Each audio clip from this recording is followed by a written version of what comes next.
आतंकी पाकिस्तान का anti India नया प्लान तैयार हो गया क्या?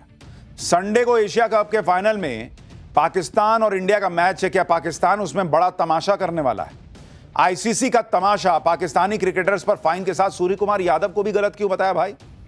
और अमेरिका पहुंचे मुनीर शहबाज की ट्रंप के सामने वो घनघोर बेइज्जती जिस पर पूरे पाकिस्तान में थू-थू हो रही है, अब उसका चैप्टर। संडे को एशिया कप में इंडिया और पाकिस्तान का फाइनल फिक्स हो गया है, लेकिन इस फाइनल से पहले ही बहुत बवाल मचा पड़ा है। खिलाड़ियों पर एक्शन हो रहे हैं। पाकिस्तान ऐसी ऐसी हरकतें कर रहा है जिससे लग रहा है कि फाइनल मैच में बड़ा तमाशा कर सकता है पाकिस्तान। कुछ ऐसा हो सकता है जिसके बारे में किसी ने सोचा भी ना होगा।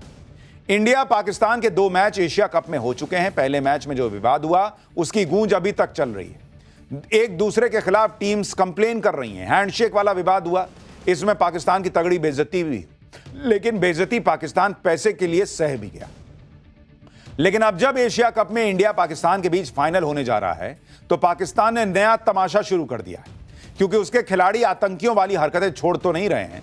पहले इन्होंने आतंकियों की तरफ बैट को बंदूक बनाकर चलाया था, गन सेलिब्रेशन किया था, फिर प्लेन गिराने वाले इशारे कर रहे थे। इसको लेकर अब आईसीसी ने क्या फैसला सुनाया है, आगे ऐसा तमाशा नहीं होगा इसकी क्या गारंटी है बॉस? आईसीसी ने भारतीय कप्तान सूर्य कुमार यादव को किस बात के लिए गलत ठहरा दिया है और मैच फीस का 30% जुर्माना लगा दिया है, जिसको लेकर आईसीसी पर क्या सवाल उठ रहे हैं वो भी आज आपको बताऊंगा। संडे को फाइनल से पहले आतंकी पाकिस्तान ने कौन सा नया एंटी इंडिया प्लान तैयार किया है, इसके बारे में भी बात होगी। और सवाल भी उठेगा कि अगर संडे को पाकिस्तान कुछ अनाप शनाप करता है तो उसकी जिम्मेदारी किसकी होगी? कल जब पाकिस्तान ने एशिया कप में बांग्लादेश को हराया तब यह पक्का हो गया कि संडे को एशिया कप का जो फाइनल होगा उसमें भारत और पाकिस्तान की भिड़ंत होगी। पाकिस्तान की टीम 2 बार इसी एशिया कप में भारत से हार चुकी है, और हार भी क्या, भारत ने पाकिस्तान की टीम को धो डाला। लेकिन संडे को जो फाइनल होने जा रहा है, क्या उसमें पाकिस्तान किसी बड़े तमाशे की प्लानिंग कर रहा है क्या? क्योंकि आप देखिए कि कल बांग्लादेश को हराकर पाकिस्तानी टीम जैसे ही फाइनल में पहुंची, वैसे ही दुबई के क्रिकेट मैदान पर एक पाकिस्तानी फैन हारिस रऊफ का हाथ पकड़कर कहने लगा कि भारत से बदला लेना है, भारत को छोड़ना नहीं है। और वो हंस रहा था हारिस रऊफ। यानी पाकिस्तान संडे को बदला लेने के लिए मैदान में उतरेगा।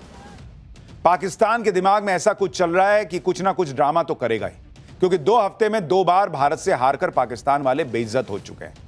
पाकिस्तान को लग रहा है कि फाइनल ही वो मौका है जिसमें वो कोई तमाशा कर सकता है। एशिया कप में यह भी पहली बार हो रहा है कि फाइनल में भारत और पाकिस्तान का आमना सामना होगा। 28 सितंबर को पहली बार एशिया कप में भारत और पाकिस्तान की फाइनल में भिड़ंत होगी। भारत और पाकिस्तान के बीच इंटरनेशनल क्रिकेट में 13वीं बार किसी टूर्नामेंट या ट्राई सीरीज का फाइनल होगा। इससे पहले हुए 12 मुकाबलों में 8 बार पाकिस्तान और 4 बार भारत को जीत मिली है।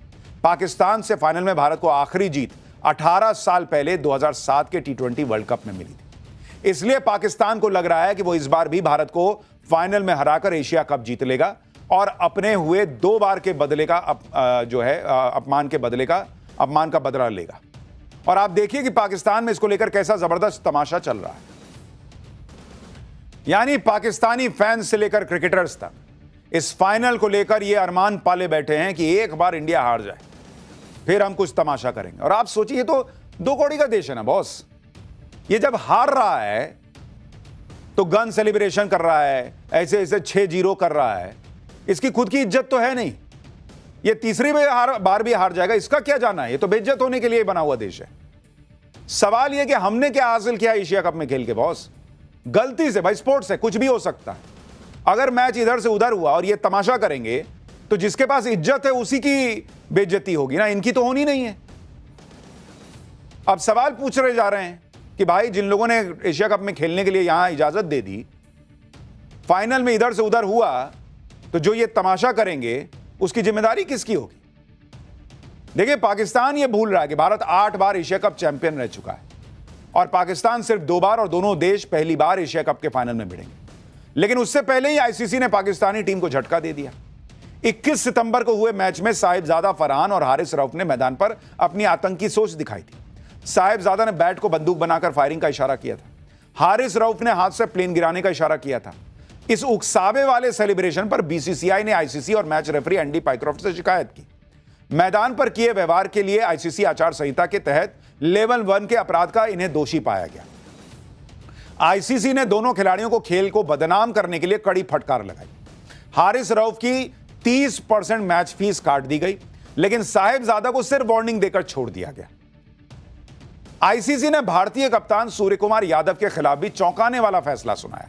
सूर्य कुमार यादव ने एशिया कप में पाकिस्तान के खिलाफ ग्रुप स्टेज के मैच के बाद पहलगाम के आतंकी हमले में मारे गए लोगों को श्रद्धांजलि दी थी। इससे बौखलाए पाकिस्तान ने आईसीसी से भारतीय कप्तान की शिकायत की। अब आईसीसी का तमाशा देखिए बॉस। जीत को पहलगाम के पीड़ितों को समर्पित करने पर आईसीसी ने सूर्य कुमार यादव पर मैच फीस का 30% जुर्माना लगा दिया। प्लेन गिराने का इशारा करने वाले हारिस रऊफ पर भी मैच फीस का 30% जुर्माना लगाया गया, जबकि बैट को बंदूक बनाकर दिखाने वाले साहिबजादा फरहान को कोई सजा ही नहीं मिली। सूर्य कुमार यादव जीत को डेडिकेट कर रहे हैं पीड़ितों को, तो आईसीसी कह रहा है कि तुम गलत किए हो, तुम पे 30% का फाइन लगेगा। और जो वो तमाशा कर रहा है आतंकी जैसा, उस पर भी 30% का फाइन। मतलब सूर्य कुमार यादव और ये दोनों बराबर हो गए आईसीसी की नजर में। ये क्या हिसाब हुआ बॉस? अब आईसीसी के फैसले पर सवाल उठ रहे हैं, क्योंकि मैदान पर बैट को बंदूक बनाकर गोली चलाने का इशारा करने वाला साहिबजादा मैच के बाद बड़ी ऐंठ में कह रहा था कि उसने जो करना था कर दिया, जिसे जो सोचना है सोचे। फिर भी आईसीसी वार्निंग देकर छोड़ दे रहा है। सजा से बचने के लिए साहिबजादा ने क्या किया, आपको यह भी बताता हूं। आईसीसी के सामने सुनवाई में साहिबजादा फरहान ने कहा कि उसने जो भी किया वो राजनीति से प्रेरित नहीं था। पहलगाम अटैक से उसका कोई संबंध नहीं था। साहिबजादा ने कहा कि मैं खैबर पख्तूनख्वा का रहने वाला हूं, वहां पर इस तरह का सेलिब्रेशन होता है, इसलिए मैंने ऐसा किया। उसने कहा कि यह उसका निजी जश्न था जो पठान संस्कृति का हिस्सा है। अपना बचाव करने के लिए साहिबजादा ने दलील दी कि एमएस धोनी और विराट कोहली ने भी जश्न के दौरान इसी तरह के गन जेस्चर का इस्तेमाल किया था। झूठ बोलकर और बहाने बनाकर साहिबजादा बच गया और अब एशिया कप फाइनल में आतंकी पाकिस्तान का एंटी इंडिया प्लान भी एक्टिव हो चुका है, जिसका खुलासा कैमरे के सामने बैठकर पाकिस्तानी एक्सपर्ट तक कर रहे हैं। ऐसी धमकियां दे रहे हैं जैसे पाकिस्तान में बैठे आतंकवादी भारत को देते हैं। पाठशाला में अब अगली क्लास। 1965-1971 के युद्ध करगिल से लेकर बालाकोट तक हर बार पाकिस्तान की धज्जियां उड़ा देने वाले मिग-21 का रिटायरमेंट क्यों हुआ है? मिग-21 फाइटर जेट्स की विदाई पर उसके गौरवशाली इतिहास का वो चैप्टर जो आपको जरूर देखना चाहिए। आज का दिन भारतीय वायुसेना के लिए ऐतिहासिक दिन बन गया है। करीब 62 साल तक दुश्मनों के लिए खौफ का दूसरा नाम बन चुका मिग-21 फाइटर जेट आज रिटायर हो गया। यह भारतीय वायुसेना को वो घातक फाइटर जेट है जिसने दशकों तक देश की सुरक्षा का भार अपने विंग्स पर उठाए रखा।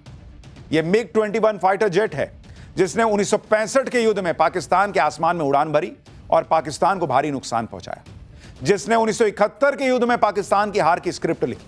वो 14 दिसंबर 1971 को ढाका में गवर्नर के घर पर मिग-21 का ही सटीक हमला था, जिससे डरकर 16 दिसंबर को पाकिस्तान ने सरेंडर कर दिया था।